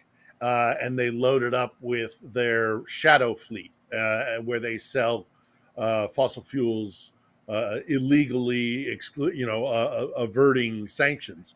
And that's a place where they could still kind of skirt out through international waters. With Finland having joined and Sweden, those shipping lanes could be shut down, in a moment. But short of that, blowing up that export position for the Russians is really damaging. The Ukrainians are pounding their oil and natural gas industries, and I think some of it, and I can't confirm any of this, but I think some of it is this new cruise missile that they have deployed, the Flamingo, because it has a huge warhead and it has a very long distance. I don't know for sure. They could be holding on to those things for some sort of massive strike on Crimea, which is a lot of people are speculating that's what they're holding up for, and then you just absolutely pummel Crimea and the bridge. Yeah. We'll see. Well, this is, but yeah. I think the Flamingo's already in active service. I agree. These were largely drone strikes, but they're so voluminous and so devastating that in Primorsk they hit again the biggest oil refinery in Russia, damaging it, not fully shutting it down, but these are delicate facilities. These are not, they're not very resilient. They're not meant to withstand strikes like a military base or something.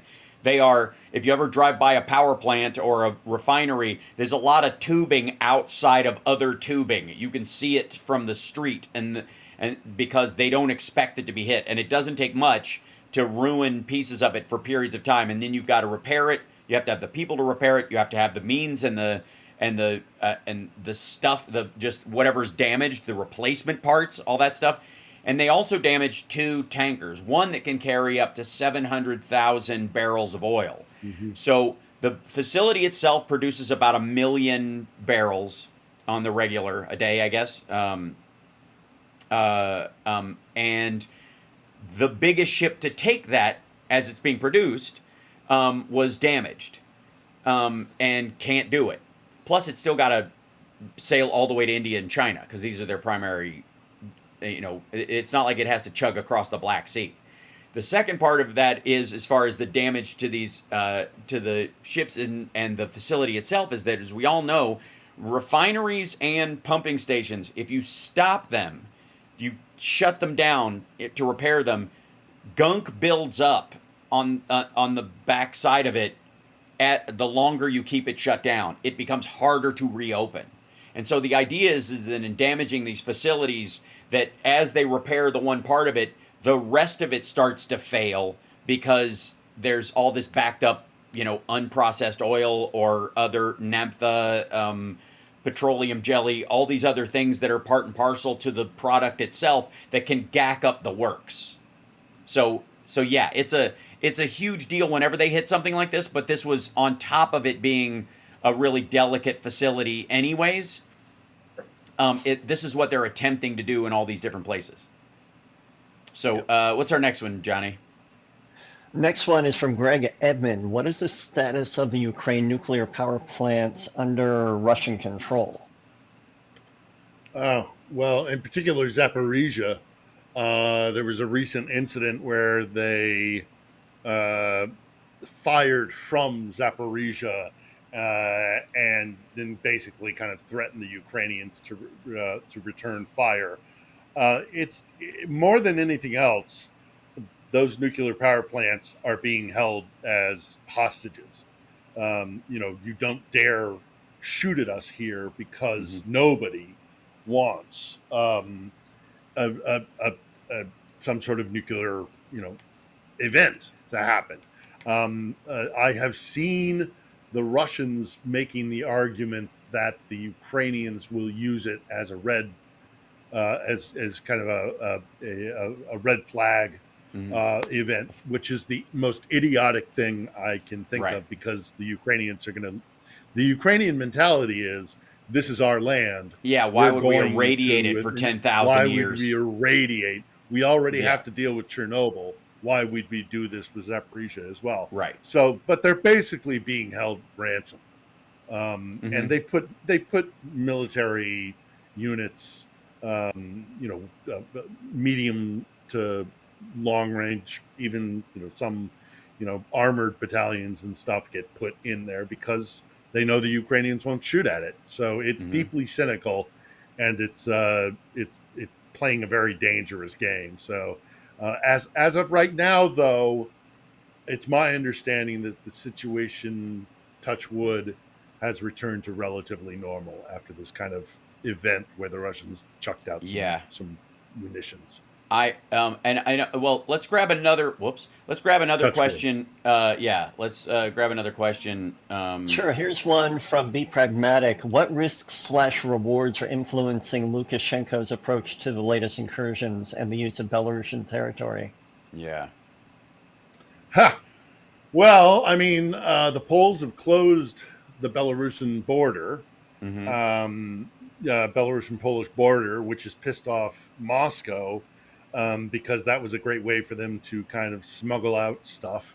And by that, I mean like people and money, not into the West to manipulate. Everything. Into the West to manipulate and to corrupt,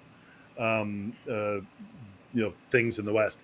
So, for Moscow, it's not a good thing. For Lukashenko, it's not a good thing. But Lukashenko doesn't have a choice. He belongs to Putin. And when Putin goes, Lukashenko goes. And he knows it. And so, for the Belarus, I mean, they may have just concluded or are concluding tomorrow this joint military exercise that they do kind of on the regular, but under the auspices of that's when the drone thing kicked off. So for Belarus as a nation, there is very little advantage. I mean, if you hear from Svetlana Tsikhanovskaya, the president in exile, the legitimate president of Belarus, in my opinion, she's always angry that Lukashenko does this to her country. It's not good for Belarus, but it's the only way Lukashenko is going to hold on to power. So the poor people of Belarus are just going to have to suffer while their dictator does whatever he wants at the behest of his patron. Yeah. So, and I have, let's see, we get on time. Let's get one more question. I have a question about what I think it was the Russian finance minister said about the U.S. plan to get rid of our debt using a crypto scheme. We'll talk about that in the next segment because that's the new conspiracy theory directly from the Kremlin. But let's grab another question, Johnny. So here's another question from Lanzetta. What are Phil's thoughts on the Russia drones occupying Poland? That seems like a huge escalation for war in the region, no? Well, that's what we're talking about here. Mm-hmm. It is a huge escalation, and so much so that NATO, Poland, at the behest of Poland, initiated Article 4. Far less known than Article 5, which is an attack on one and an attack on all. Article 4 is we think we're under imminent threat and we want to start planning for defenses. Again, there are those who do believe that this was a full-on probe to see what Poland's defenses are, and I think that's entirely possible. I don't think any one reason may be the sole reason. There is also the argument being made that by sending drones into a NATO member state, you are questioning whether or not the union is going to, the alliance is going to stay together because, will they initiate Article 5? And then finally, there's the other argument that's been proposed in that it makes the populations of these countries hold on to their own assets because they're like, if we're going to go toe-to-toe with the Russians, we need everything here. Whereas the Ukrainians are like, no, we're the front line. We're the bulwark. We need those weapons here. So by Russia threatening Poland or the Czech Republic or the Baltics, those nations are like, we don't want to give away our air defense because we may need them. So it may be a mix of all of these things, but it's absolutely 100% an escalation. And the fact that our president is saying it was a mistake is is laughably ridiculous. It is. Yeah. It is absolutely towing the Kremlin line. There is no way 19 drones flew in to Polish airspace By accident. by mistake. Yeah. I completely agree. Actually, I think we have audio of Trump talking to his Well, cabinet. boys, I reckon this is it. Nuclear combat toe-to-toe with the Ruskies. That's I think that was Dan Raisin Kane, I think, directly. I'm kidding, of course. Are we close? We got about a minute. If we have a quick question, we can get it before the break. Sure. This is let's see. A couple different questions about the Article 5 that Spotman is asking, is Russia trying to goad NATO into Article 5? And No. Alvin is asking, what will it take for NATO to invoke Article 5? I think they're testing the resolve of it and seeing how what Trump does more than anything else. If he's going to fully back down the way he thinks. Honest to God, I think they're trying to scare the populace into this is going to expand. We need to end this war now and try to help use Europe to manipulate Ukraine. That's my theory. Definitely possible. But no, they do not want Article 5 to be initiated because they will lose. And they know it. Mm-hmm. Yeah, and I think we have audio of Sergei Lavrov as well. No, we don't. I'm sorry. I thought I had that, but I don't. It's yeah. I love layup. That's what it was. Anyways, let's take a break real quick, and we'll be back right after this. It's the House Sparks Radio program, Mega Worldwide. Like, subscribe, give a thumbs up, support the show on our YouTube channel or on Twitch or wherever you consume your media. Believe me, I'm there. We'll be back.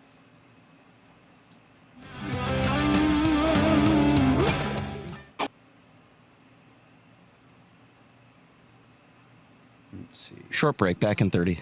Excellent. Thank you.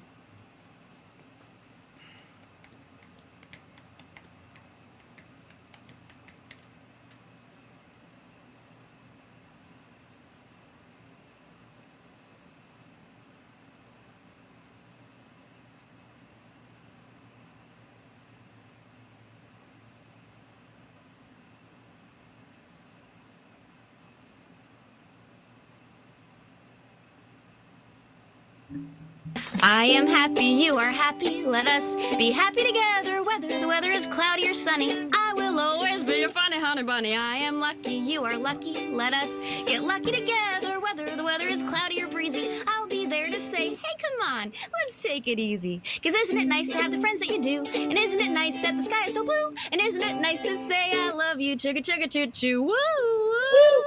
I am smiling, you are smiling, let us smile together, whether the weather is cloudy or stormy. I will still be there in the morning. I'll be right by your side in the morning. I'll make you breakfast in the morning. I hope that you like cereal. Yay!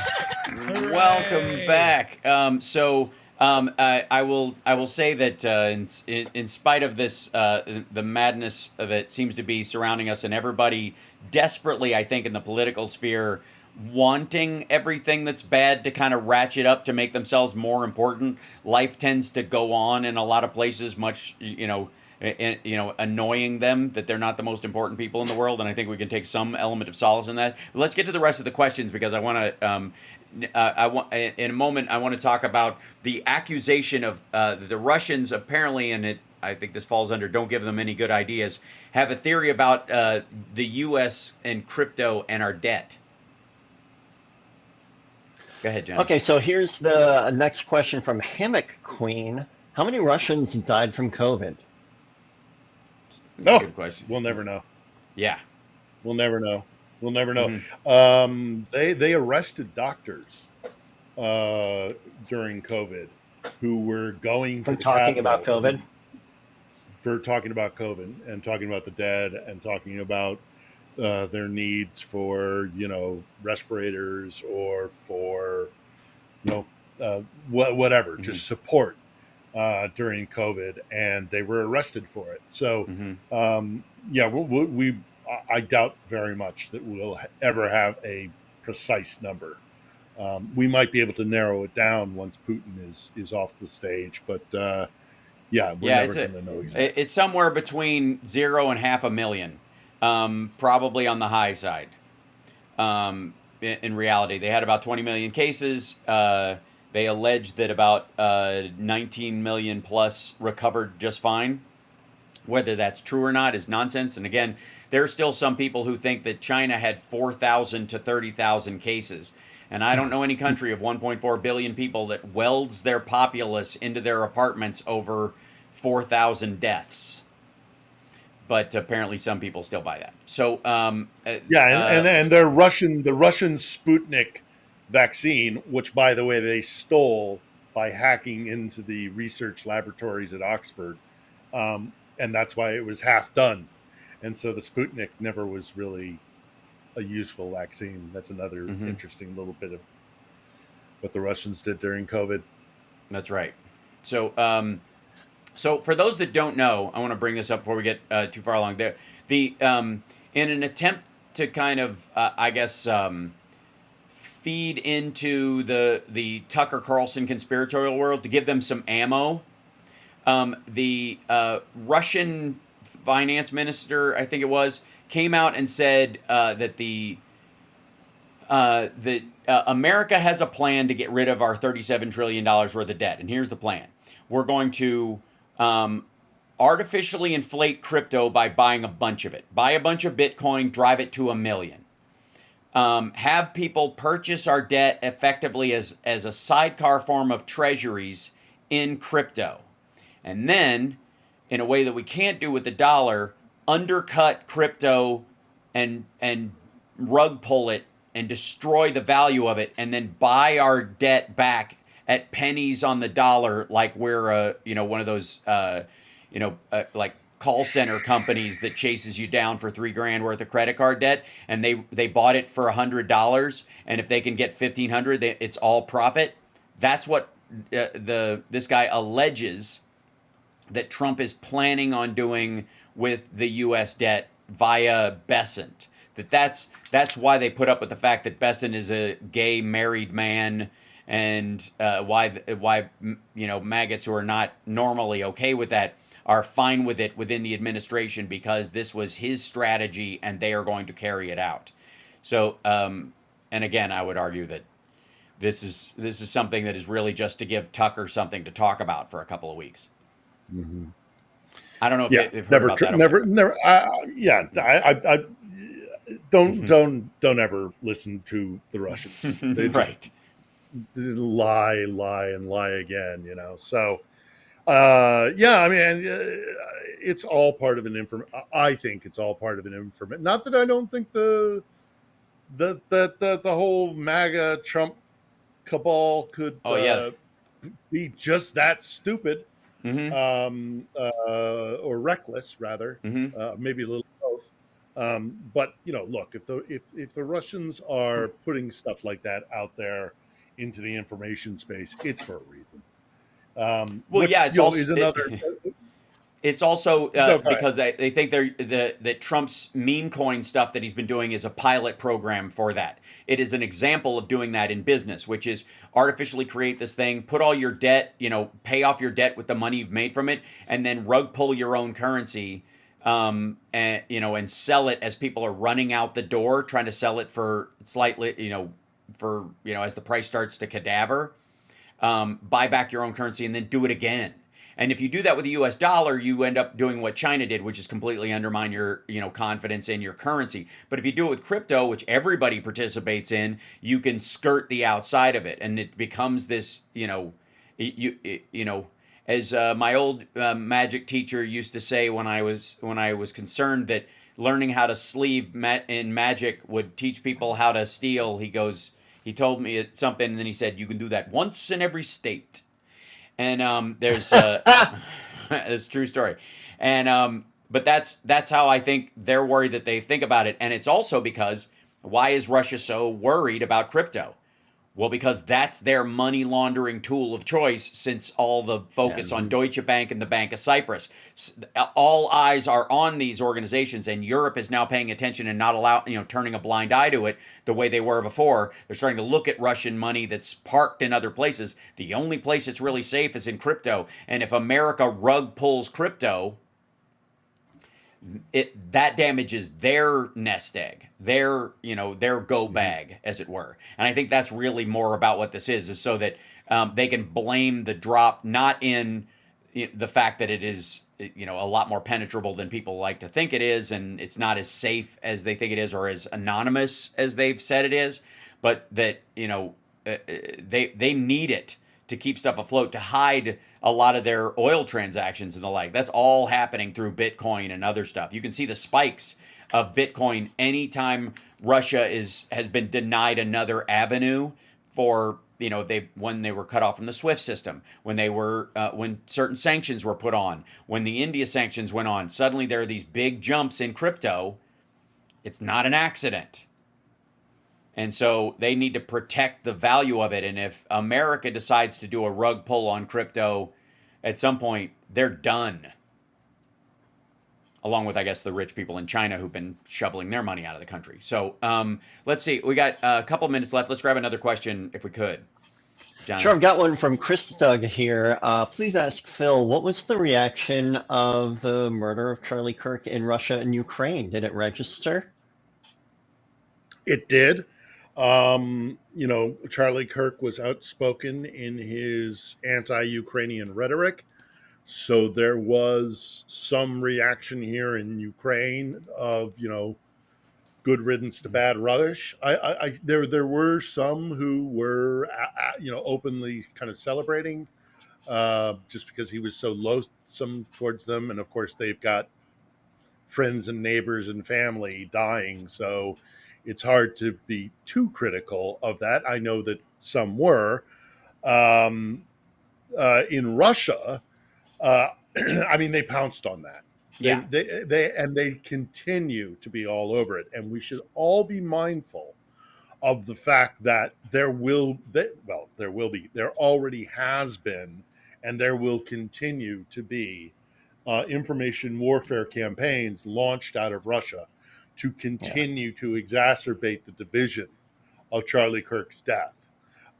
They have been, and they will continue to try and divide us using that event. But then one thing that I urge everybody to be aware of is they do that with everything. Yeah, they don't care. Every time. They don't actually care. They don't care one way or the other. Every time something happens in America, or in the West in general, but in America in particular, in Britain as well, but America especially, anytime anything happens that causes civil discord, that there is tension, that there are divisions, they're going to get right in there. They are going to get in there as quickly as possible because they think they're at war with us. Mm-hmm. And they are acting accordingly. They are using hybrid warfare techniques and information warfare techniques to try and divide and conquer America. They know they cannot face America on the battlefield. So they're going to try and turn us against one another as much as possible. And it is well known that they have already started doing that with the Charlie Kirk assassination or incident, and they will continue to do so. And the next time there is some political violence, they will hop right in there, and they will always be aware that we are absolutely under attack. Yeah, and for the record, Kirk carried water for the kind of standard fare, like the middle of the road anti-Ukraine conversation that was happening. Like Russia, I don't like Putin, but Russia's not our enemy, and we need to find a way to get along. The very much like carrying the administration in Trump's specific talking points, and oftentimes Charlie Kirk would verbally say he was waiting for the White House to give him the talking point effectively. Like he was waiting for their go-ahead to talk about a particular issue. And when it came to Ukraine, he was against supplying arms and supporting Ukraine. It became not about, it wasn't our issue. He said that Zelensky was a CIA puppet, that Ukraine, the eastern Ukraine historically is part of Russia, which is, it reminds me of that moment in the Monty Python sketch where Mr. Hilter is staying in London and he's running in the biannual election there or whatever. And he's like, somebody starts speaking in German. He goes, he says that Tungsten is part of Meinhand already, which is like this little town next to the borough that he's running for in outside of London or whatever, it's just like Nazi rhetoric or whatever. But the idea is that it's already part of their country. So why are we even bothering to get involved? That conversation is part of it. Now, do I think Charlie Kirk's the kind of guy who would have been against the United States getting into World War II once it was known they had concentration camps? No. I think he would have folded in under the administration and done, kind of the normal thing. But up till the absolute last moment, he would have said, not our problem, because that is intrinsic of the America First movement back then, and it's the which was aligned with the neo-Nazi movement in the United States, is this idea that that's Europe's problem. We're at the end of the show. I want to remind everybody it's Johnny Million after the show, and subscribe to. We got Luke Beasley on this week's show on Sunday. Excellent. He was just recently here, so that'll be an interesting. Heartbreaking. We're on out. The edge. Yes, on the edge. Subscribe on his channel. We'll see you next time. It's Hal Sparks Radio Program Mega Worldwide.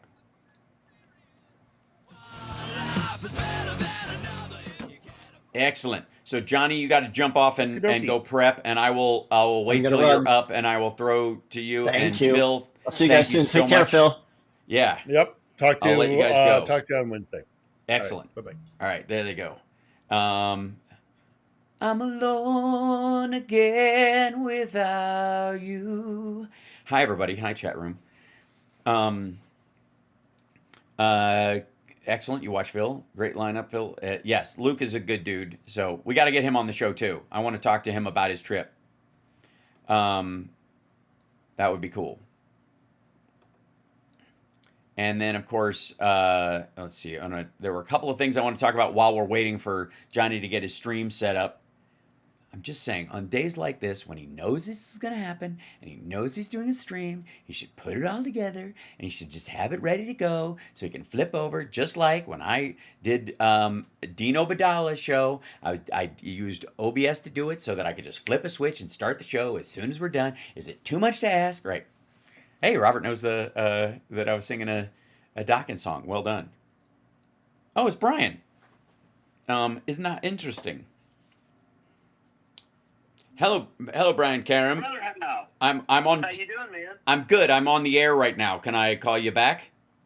Yeah. Call me back. I got some news for you. So give me a holler when you can. Will do. Call you right back. And all right. Later. Bye. Bye.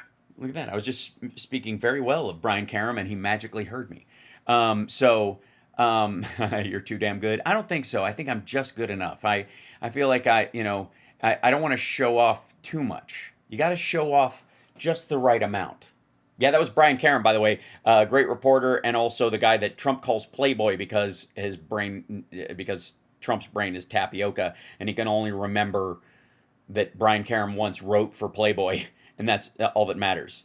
How get your guitar?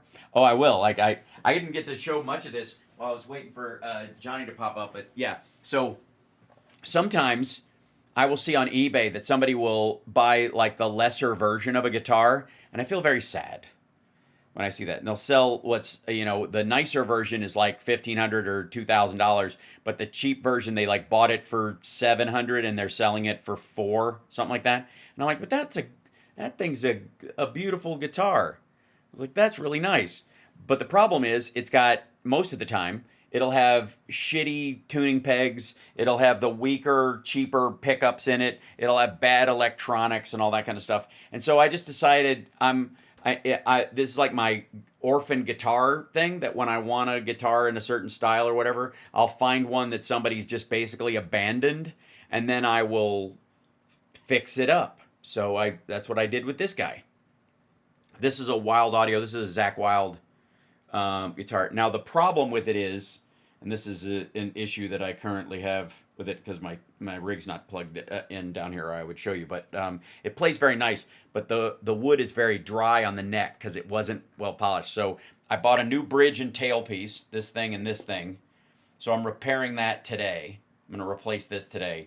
And then while I've got all the strings off and everything like that, I'm going to like polish the neck with some Gorilla Snot, basically. The runes are because Zakk Wylde's basically a Viking, so he just uses the runes, as fret markers.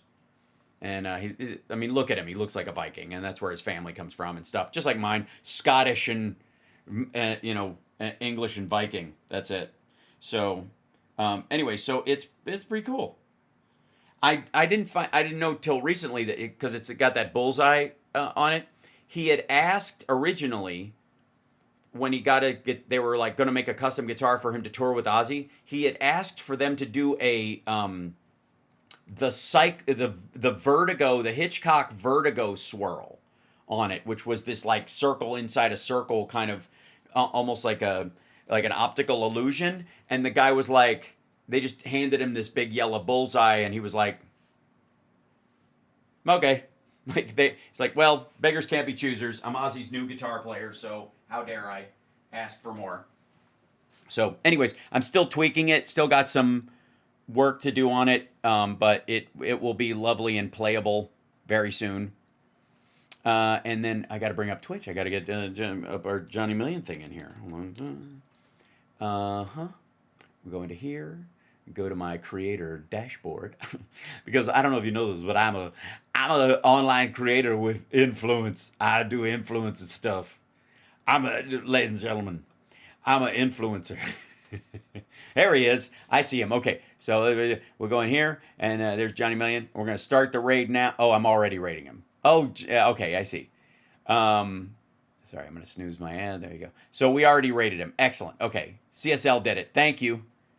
Excellent. Appreciate it. All right. Well, send Johnny my love, everybody who rated him, and I will see you guys later on. Because Summer's visiting family, I can finally get some of the work I want to get done in the house. It's a conversation. That said, level check the frets. Yeah, I've got they're all pretty level. They're pretty good. So I did that already when I initially put strings on it just to give it a check. It's got other issues. Yeah. It's more the wood on the neck. It's just all dried out. So I figured out I might replace it. That would be nice.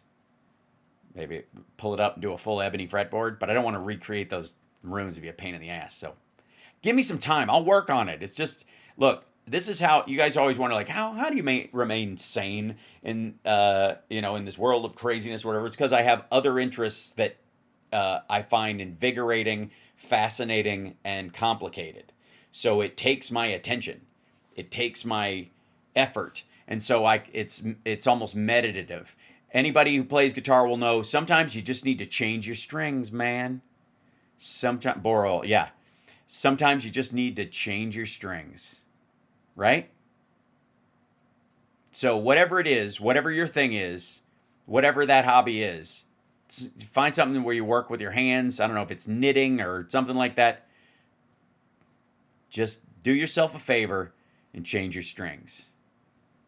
Gandhi used to thread like cotton. Remember that? He used to make thread on he would spool cotton thread as a way to physically meditate. If you don't have something like that, maybe Tai Chi is your thing, or yoga. That's a big ordeal too. Sometimes they hate changing those strings. Yeah, but doing it is necessary, and getting it over with, you feel so much better afterwards. It's a great lesson for a bunch of stuff. Feed your soul, but also feed your mind-body connection. Because there is, I will say that when you're changing strings and you're cutting off the old ones or removing them, there's always that fear that while you're tuning them up, one will break and go right in your eyeball. It never happens, but it's always a fear. And so it keeps you alive in the moment, keeps you present. And that level of presence kind of important. All right. Anyways, I love you guys. I will see you guys on Monday, if not earlier, if something crazy happens. Good Lord. But take care of yourselves and take care of somebody else. Okay? That's all I ask. I don't ask much, and I don't ask often. Trust me on this.